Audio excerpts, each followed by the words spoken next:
Kim, nag-blush ng okrayin ng Showtime host sa Especially For You. Dahil nga ba kay Paulo?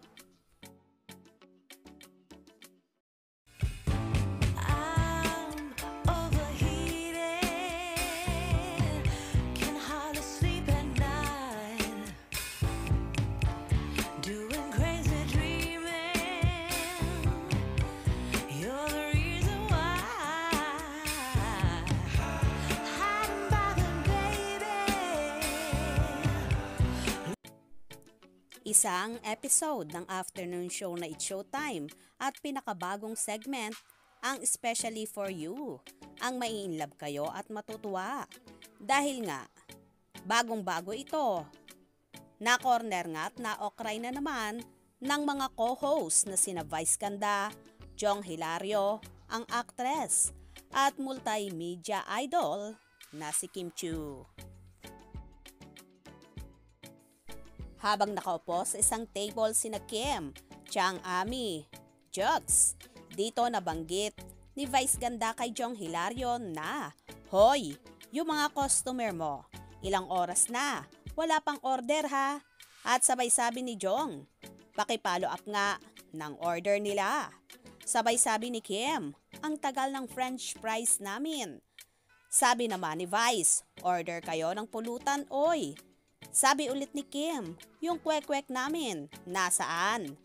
Sabi naman ni Jong, "Isang bucket nga dito ng tubig." At nagkatawanan na ang lahat. Sundot naman ni Vice kay Kim. Si Kim Chiu, inom na inom. Sabay sabi ni Jong, "Grabe, bakit kaya sa tingin mo ay inom na?" Pagpapatuloy naman ni Vice, "Kim Chiu, anong araw ka sasalang dito kung saan tawang-tawang dalaga at tila nagbablush?" Ayon kay Vice Ganda, bilang host, marami rin kasi siyang experience as a host. At sinabi ni Jong, dahil dyan, please welcome na. Tila may sinasabing pangalan na hindi naman itinuloy at tawang-tawa nga si Kimi kasama ang kanyang Showtime family. Quick namin nasa na. Oh, isang bucket nga rito na tubig. Ay!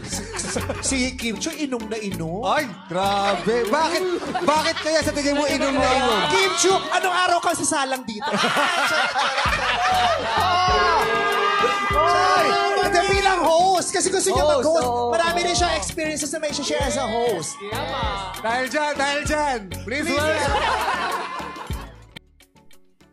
Sino nga ba ang sinasabi at inaasahan ng co-host ng Showtime na darating?